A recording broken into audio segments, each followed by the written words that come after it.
Hi, I'm Mr. Chugatsa, your host of 24/7 Laredo, a website dedicated to talk about health, medical, educational, political, and business issues for Laredo. Please check out the website. And before we go ahead and proceed to talk to our good friend here, our former county judge, please press the like button on the 24/7 Facebook page. Please subscribe to 24/7 Laredo as well on YouTube channel, and please check out 24/7. We got a poll going out right now. You might be interested in the poll. Please mark your yes or no, and we'll give you the results later on. So now today we do have our good friend, former Judge Mercurio Martinez. Thank you very much, and thank you for your invitation, Judge Garza. Well, thank you very much for being here. You're right now in LCC board, Yes, sir. and you've been at it for how many years, Judge? Actually, I've been on that board on 3 separate occasions. This is my 3rd time, of course, and I am going now towards 18 years for this third time. Now, I remember you used to be, because many years ago, you used to be a city councilman. Yes. That was, I believe, one of your first terms. That is, correct? well, actually, prior that. to the city council, I was president of the board of LISD/LJC. Oh, okay. All right, and then I resigned as president of that board to run for city council. Wow. And I was very fortunate to get elected.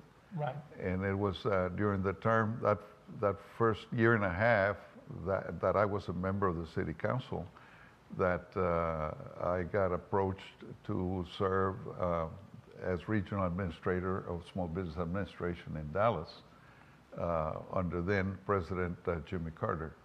I was very fortunate that I was appointed by President Jimmy Carter and to oversee Region 6, which covered not only the state of Texas, but the surrounding states, which was New Mexico, Oklahoma, Arkansas, and Louisiana.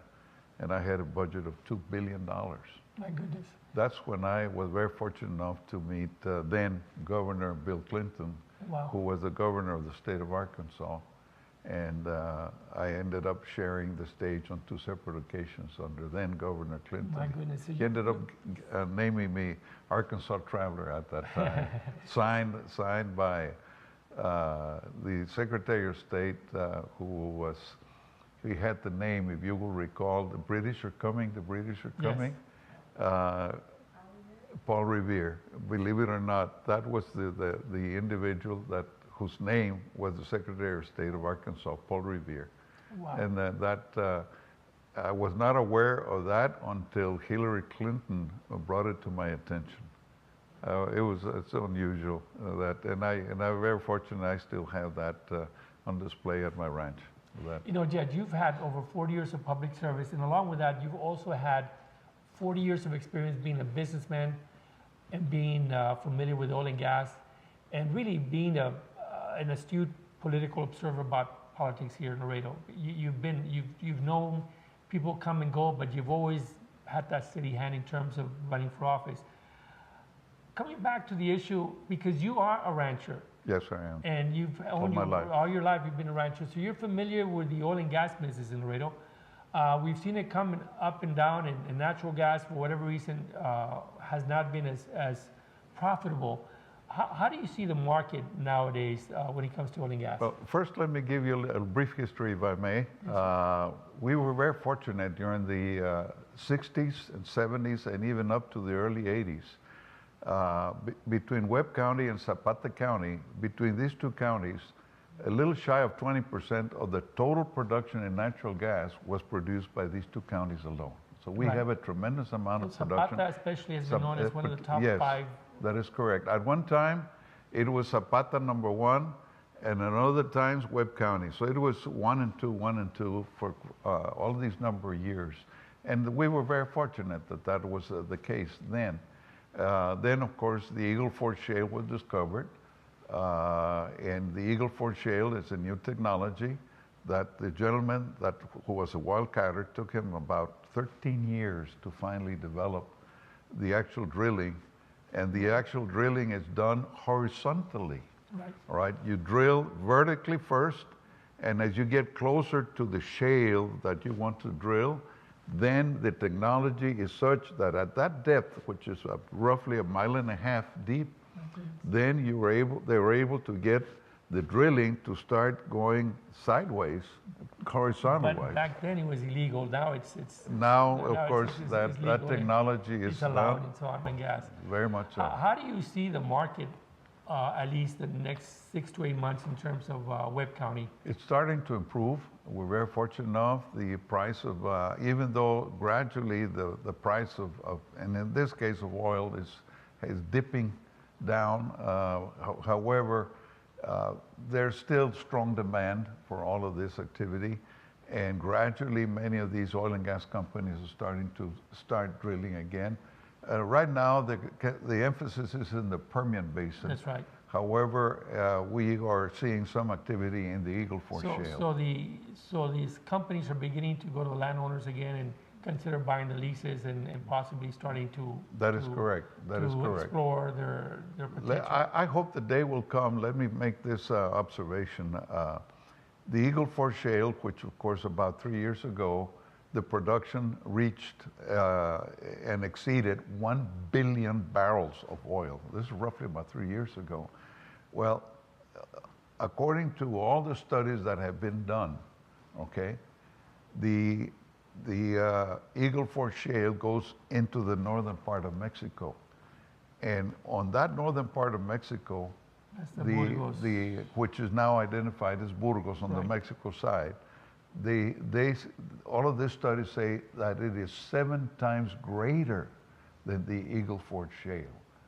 So this new president, AMLO, as it is known, all right, López Obrador, he presumably is going to become more and more aggressive in trying to encourage Pemex to do actual drilling. If that happens, obviously all along the border with us, we're going to see quite a bit of activity. Right. Let me make this observation. I was very fortunate enough to have developed a close friendship with one of the individual engineers and geologists of one of the big companies, to be specific, ConocoPhillips. And he said, we're interested, when the time does come for us, we're interested in starting drilling on the Mexico side. However, he said, we will more than likely start drilling further in and not along the border. And the reason is because of all the violence all along the border.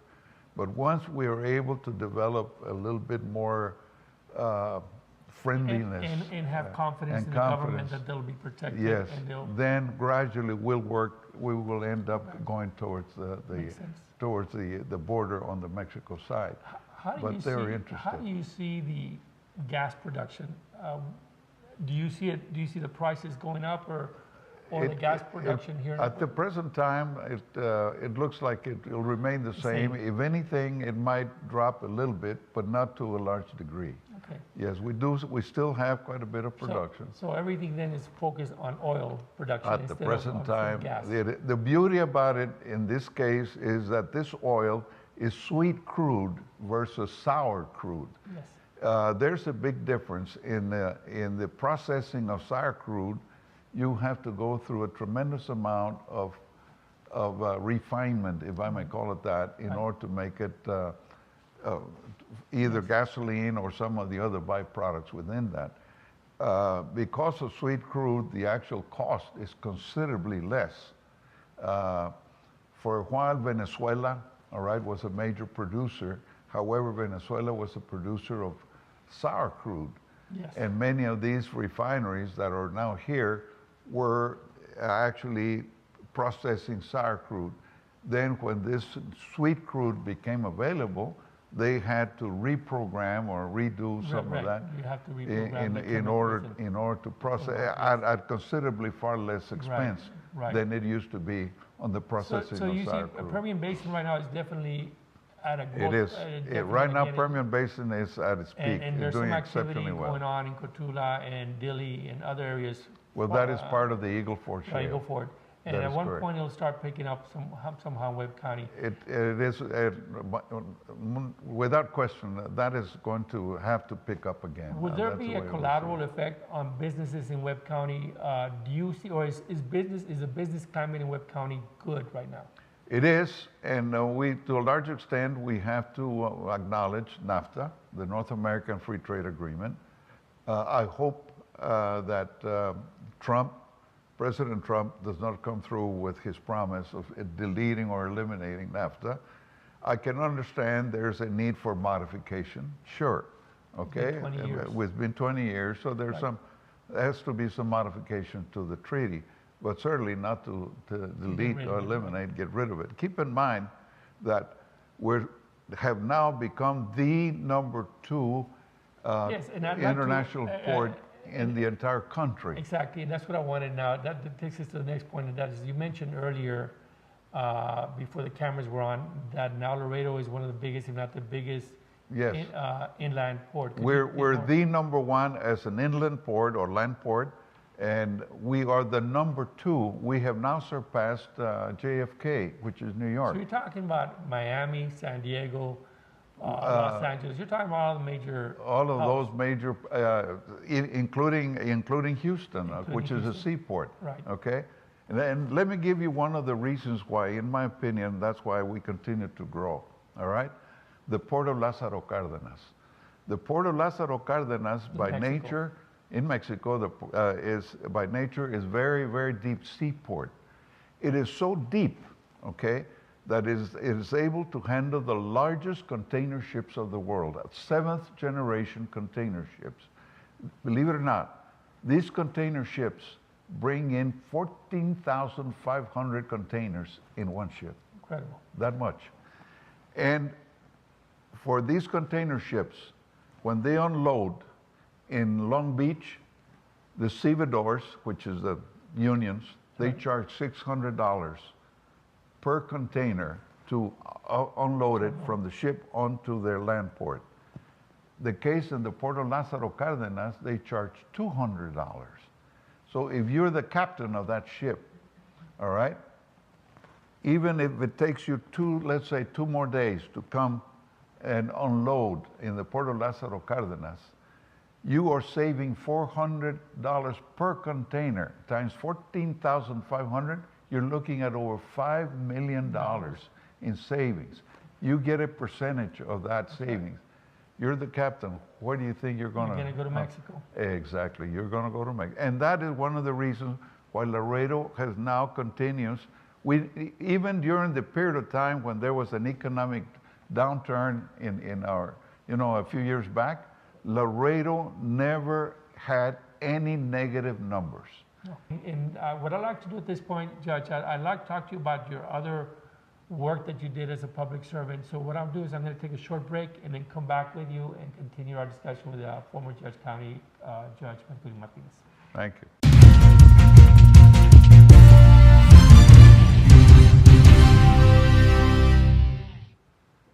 Welcome back. Again, as I mentioned earlier, we're very lucky to have our former County Judge Mercurio Martinez, who's been informing us about the state of affairs, at least in business and oil and gas in our community. But I want to talk now about something a lot more personal, or at least in what you're working on as well, and that is you being a member of the OCC board. This is your 3rd time that you're on the board. You've been on the board on and off for the last 30 years. You've seen our young people get educated and move on and come back. What's going on now in terms of what's the new projects that you're working on? Believe it or not, we're making history, okay? First, let me say this. Our nursing program, it is recognized as number 7 statewide. We're the only community college, the only college in the entire state that is in the top 10. The TAMIU, as we know it, is number 17 in the nursing program, okay? All right, that is just one item. The other item, all right, we are right now the health facility that is under construction in the South Campus. We're going to be moving the nursing program and all the programs related to the health facilities. We are going to have the presence, thanks to the board of the Gateway Community Health Center, which of course Mr. Elmo Lopez Jr., right along with Lauro Garza, who presides as the chairman of that board. They have agreed they are going to have presence. That once they are there, we are going to offer free clinical services to South Laredo, or for the rest of the city of residents of the city of Laredo, for that matter. we are going to make history, not only in the state of Texas, but in the entire United States. Why? Because we will be the only college that will have a free clinic, that will offer services also to the nursing program, as well as to the other students that will be studying in areas related to health. They will be providing access where they will not only be able to monitor, they will be able to shadow, they will be able to see on a first-hand basis. And that's in itself is something that has not been done, and you do not see it at all anywhere else. That's tremendous, because I would assume now that you're going to open the doors for a lot more young people to become medical professionals. That is correct. Which would allow then our community to benefit in the long run. A lot. And much of it is federal funded, I would imagine. A good part of it is federal funding, but I also have to thank our community, because if you will realize, a few years ago, we offered a $100 million bond issue to the community. Of course, we campaigned, we made a number of visits to different organizations, and I want to thank the community, because over 80% of the voters actually came through to support the $100 million bond issue. And it's because of this, now Laredo College, and I have to say this, Laredo College, no longer, we've gone through 3 different periods since 1947, from Laredo Junior College to Laredo Community College, now to Laredo College, all right? So now, this institution, okay, is going to offer not only the specific programs in the academic, in the vocational technical, but would you believe the drone program is starting to get very popular, okay? Also, the technology in hacking, all right? Right now, there's a course that is being taught. As a matter of fact, the chief of the Border Patrol, he said, I intend to send all of my Border Patrol agents to go and study that particular program. That's good. Okay? That's so good. Cybernetics, here it is. So here you have very, very specific examples that are now coming into and that's what's good, because place. the board that you have now is obviously respecting and in fact listening to the community. Yes. Because they're obviously supporting it, but you have a whole bunch of new programs that are in direct benefit for our community. You also have the Law Enforcement Academy that we've had for over 20 years. Which in Laredo. It is recognized statewide as one of the best. Yes, so I mean, I congratulate Thanks to Mr. Hale. You and the rest of the board for really being on top and having the pulse of the community and responding to the needs of the community. Yes, sir. And because of that, that's where we have many, many jobs out there. And so I thank you, congratulate you and the board for doing a great job. Thank you. I'm looking forward, though. I understand that there's quite a few, the elections coming up for OCC board, and there's a few openings as well. There are 3 positions that are now open, all right? The position of Dr. Gilberto Martinez, he decided he's not seeking re-election. Remember that he's a professor at Texas A&M International University, so he no longer, he has decided that he's not going to seek re-election. The other is Mr. Alan Tijerina. He's not seeking re-election. Right now, he's the vice chair of the board. And then the third one is Mr. René de la Viña. Okay, so all those 3 positions are open, and we're going to have candidates that are seeking election I'm sure into those 3 three positions. people were very important to what you have now. They were. Now that you're going to have 3 new people run, or 3 positions open, what are you looking for in terms of public officials that are running for? I mean, what is that you would like to have at LCC or at We Laredo would College? like to have candidates that are interested in the welfare of the college and that they're not out there for personal gain, okay? We run for office to help our community and not for personal gain. And that is the candidates that we would love to have. And this is exactly what our community needs. You run for office to help your community, to improve your community, to bring in benefits. Right. All right? And that is our role as elected office holders. Right. That's All right? Well, I'm hopeful that they listen to what you have to say, because you're certainly one of our elder statesmen when it comes to public officials. You've been at it since the 1970s. Thank you. Since I was a younger, and let me tell you, I've always looked up to you, and not just because you're here, but because you certainly have proven time and time again that you got the right public service heart to be able to help a lot of people, and to do it within the confines of the ethical considerations and all the rules that apply concerning being a public official. So I congratulate you for being such a great public servant. Let me make one observation that I was brought up with, and my father frequently, every time, he would constantly bring it up, and his remark was, la educación no se carga en morrales. Education is not carried in a backpack, okay? En la mejor herencia que un padre puede dejar a su hijo es la educación.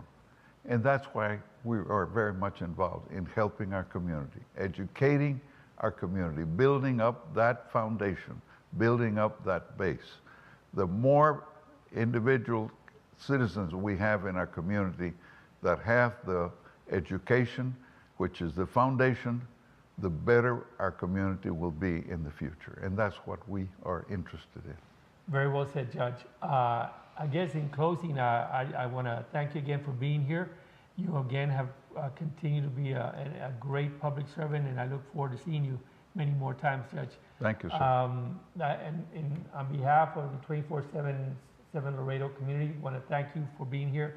And please, for those of you who do open up the site, please press like and subscribe to the channel so you can see future programs such as this.